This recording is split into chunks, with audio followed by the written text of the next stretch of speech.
இலவச மற்றும் கட்டாய கல்வி உரிமை சட்டத்தின்படி டெட் தேர்வில் தேர்ச்சி என்பது கட்டாய தகுதி என்று உச்சநீதிமன்றம் 1/9/2025 அன்று உத்தரவிட்டது.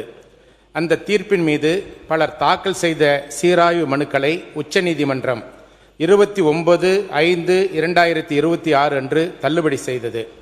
உச்சநீதிமன்றத்தின் விரிவான தீர்ப்பு நேற்று வெளிவந்துள்ளது.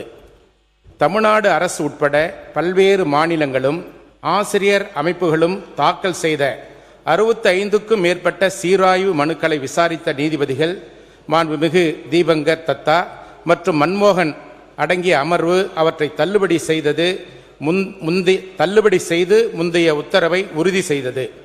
பணியில் உள்ள ஆசிரியர்களுக்கு கட்டாயம் ஓய்வு பெற 5 ஆண்டுகளுக்கும் மேல் பணிக்காலம் உள்ள அனைத்து ஆசிரியர்களுக்கும் கட்டாயம் டெட் தேர்ச்சி பெற வேண்டும்.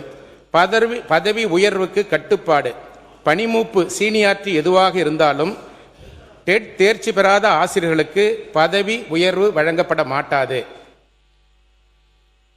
கால அவகாசம் நீட்டிப்பு.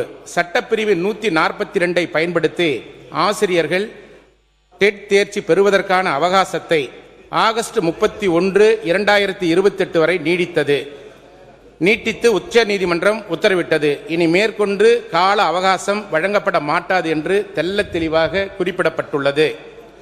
ஆண்டுக்கு 2 முறை மட்டுமே தேர்வு. ஆசிரியர்கள் தேர்ச்சி பெற ஏதுவாக மாநில அரசுகளும் தகுதி தேர்வு வாரியங்களும் ஆண்டுக்கு 2 முறை மட்டுமே டெட் தேர்வுகளை நடத்த வேண்டும் என்று அறிவுறுத்தப்பட்டுள்ளது. பணி பாதுகாப்பு நிலை. ஓய்வு பெற 5 ஆண்டுகளுக்கும் குறைவாக உள்ள ஆசிரியர்களுக்கு டெட் தேர்ச்சியிலிருந்து விலக்கு அளிக்கப்பட்டுள்ளது. ஆனால் அவர்களுக்கு பதவி உயர்வு கிடைக்காது.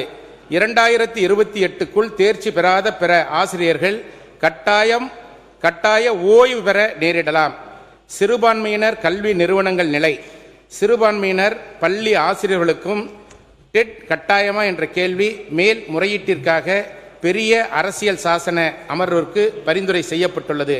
எனவே இந்த அரசு உரிய நடவடிக்கை எடுத்து மத்திய அரசிற்கு உரிய அழுத்தம் தந்து ஆசிரியர்களுடைய பணி பாதிக்காத வகையில் இந்த அரசு உரிய நடவடிக்கைகளை மேற்கொள்ள வேண்டும். அதற்கு அனைத்திந்திய அண்ணா திராவிட முன்னேற்ற கழகத்தின் சார்பில் பள்ளிக்கல்வித்துறை அமைச்சரின் சார்பிலே கொண்டு வரப்பட்ட தீர்மானத்தை ஆதரித்து அமர்கின்றேன்.